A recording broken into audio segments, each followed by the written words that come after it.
Hey everybody. I just finished my very first Spooksville book. I'm trying to get the glare out of here. I actually had maybe a few of these books, or maybe just one, as I would say a kid, but I got them when I was like maybe around 20 or so years old.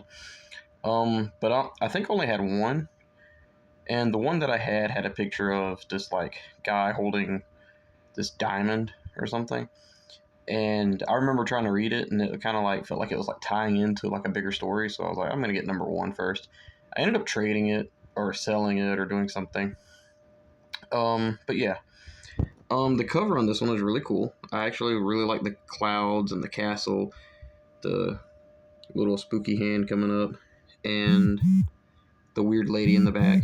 Um, I'll say right up front too, this cover is very loyal to the actual story inside. We do get to see zombie hands come up.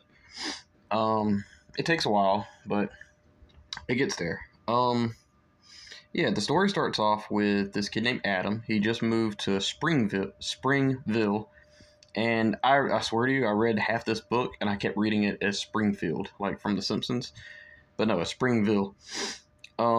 He's helping his dad move, and his dad hurts his back, and his dad tells him to go get some sodas, explore the town. He's trying to get him into meeting new friends and stuff like this. So Adam heads out. He runs into this girl on the way back, and she's the single greatest character in this book. Like literally, without her, I don't think this book would have been as good. It would have still been good, but like not as good. Her personality was great. Her and Adam had great chemistry. There's another character we meet a little while later, and he was just kind of there, but he did kind of get a little bit better. So yeah, Sally introduces herself to Sally Wilcox. She says her name is Sarah Wilcox, but everybody calls her Sally. And she asks Adam what his name is. He says Adam. And then she says, "What do they call you?" And he was like, "Adam." So like she has like a little funny banter back and forth with them. There's a couple of scenes where she obviously really likes Adam, and she talks about this girl that got pulled up into the sky. She starts telling Adam these weird, creepy stories, and that they call this place Spooksville, not Springville. And she tells Adam that this girl got pulled up into the sky, and that Watch seen her. And of course, he's like, "Who's Watch?" She's like, "Watch is one of our friends. He hangs out in the cemetery, all this cool stuff." But one of the things I wanted to point out was one of the funnier lines from Sarah or Sally. She says that if you would have met her before me, she was like, you would have probably liked her. But instead you met me and you like me, or something like that. And she's very confident and really good. Towards the end, she's like the one that kind of saves the day, sort of. And I loved it. I really, really liked this book. It was good. So anyway, they go. So Sally wants to show Adam around the town. They go to like an arcade and all this stuff, and they stop at this a grocery parking lot, and he sees this like Corvette with this woman getting out that looks really good, and this buggy is heading towards a car, and he stops it, and this girl gets out, and she tells Adam like he has nice eyes, and she like touches him and stuff, and it's really, really weird. And Sally tells Adam to stay away from her. That's the witch, and she says a bunch of weird stuff and leaves. So yeah, she tells her little stories about the witch and all that.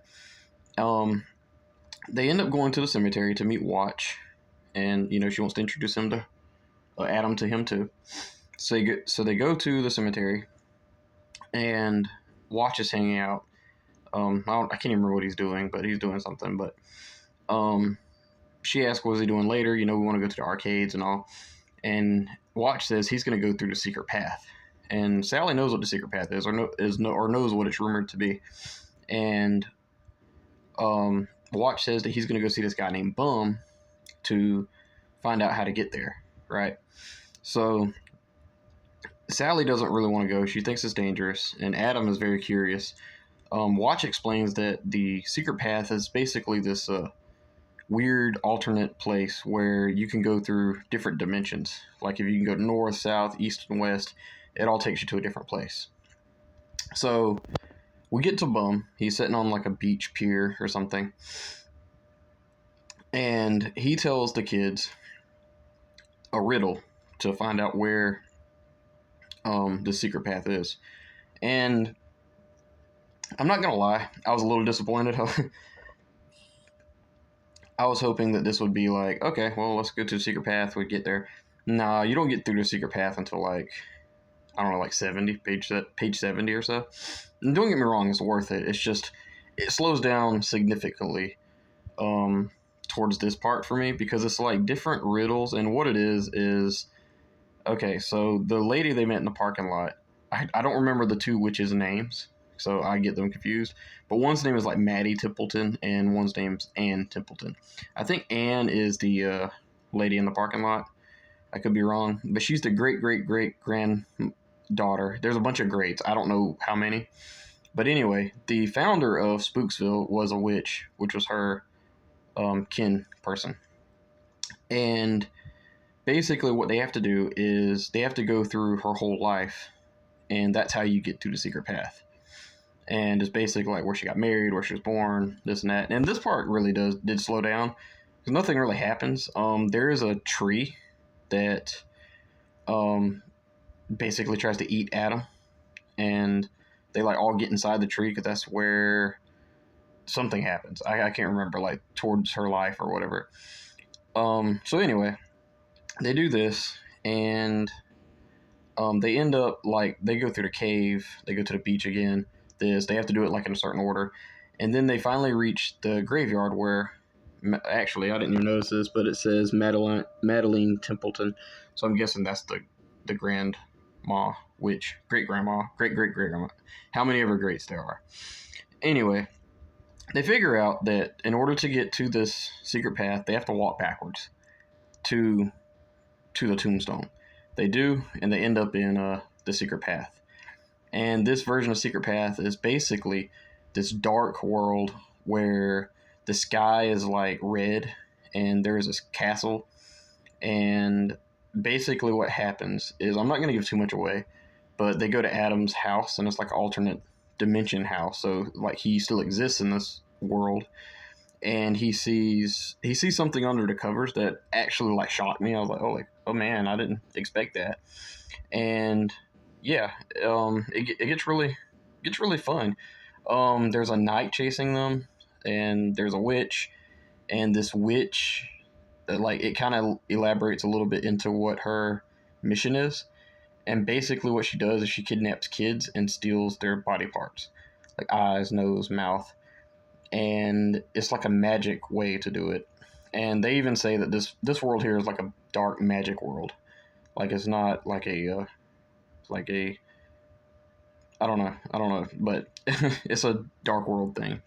But yeah, I'm not gonna. I didn't give away too much anyway, so that's probably where I'm gonna leave this off. But yeah, The Secret Path is a must read. I recommend it. It does slow down significantly, kinda in the middle. It kind of meanders a little bit, but this was Pike's first like children's horror story that he wrote. So yeah, it's understandable. I was trying to compare this to like Welcome to Dead House because it's number one in the Goosebumps series, and it doesn't compare to that, in my opinion. In fact, this isn't. I wouldn't say that this is even horror, like this one wasn't. It was more like a dark fantasy style book. They have horror elements, like they're witches and what else? They have witches and zombies and knights and stuff like that. I guess they're not really. Yeah, I guess they're zombies, but yeah. The ending is really cute.